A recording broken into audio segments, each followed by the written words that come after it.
Just earlier this year, my grandmother passed away.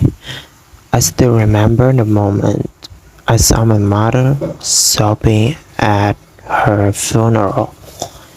Actually, it wasn't the first time I saw my mother cry, because a few times I saw my mother quietly hide in the corner and shed tears because of the frustrating things in life.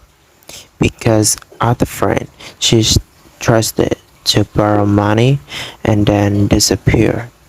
Because sometimes my father got angry and I quarreled with mom.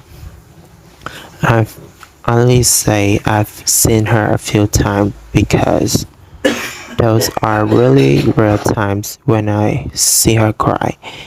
In fact, in my eyes, my mother is a very strong woman.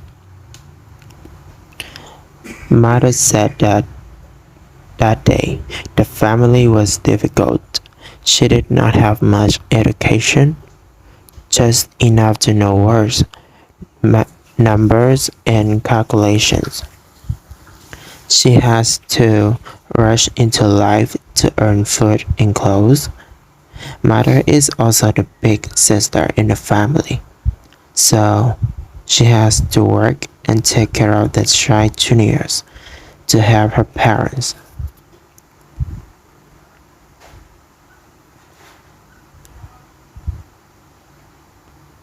Since childhood, my the mother has worked hard, growing up to meet, love, and marry her father, and both sides of the family are not well off to give their parents any money.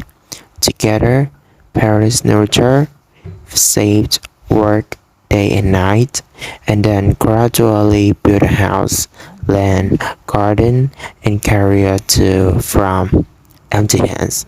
That's how to take care of the children. The best thing is that even though my life went through many storms, even if life left me scars on my hands and feet or scars in my unhappy memories, I always cheerful optimism. I remember my mother used to tell me, when you when you go out in life, just be happy and optimistic. When you fall, you get up. There's nothing is impossible that life can push you down forever. For me, my mother is a great role model for a woman. A strong, cheerful, responsible woman, resourceful in every at home and in society, dealing with people. But on that day, the day I heard the news of her passing, for the first time, I saw my mother crying like that. Not secretly, fighting a small corner to hide so that no one could see me like other times. Cold tears fell from her mother's already red, puffy eyes.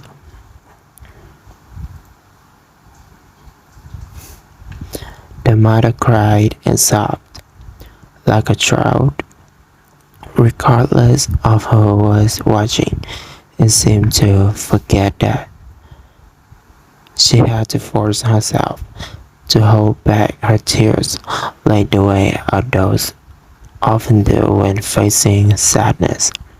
That's right. There is no sadness that can overcome the sadness of being separated from parents together forever. One afternoon, I walked over, lay next to my mother, and saw her scrolling through the contact list. I'm also engrossed in engaging videos on my phone, not paying much attention to what my mom is doing. Suddenly, she heard her mother clear her throat. Her voice was a little choked. The day before noon, she used to call to ask about her mother. Now, even if she calls mom, there's no one to answer. I suddenly fell into silence. Don't know what to say. Don't know what to do to comfort her mother's heart right now. The heart of a son who has just gone through the pain of losing his mother. Thinking for the moment, I just turned around, wrapping my arms around my mother. Perhaps in these moments, a couple of good words of comfort can win her the power of a hurt. That's all. Let the sadness in the mother be calmed down. I just lay still, leaning on my mother, listening to her sobs called missing mom. All of this sudden, my mind was filled with fear. I am very afraid that one day I will also have to go through the pain, afraid of the sadness.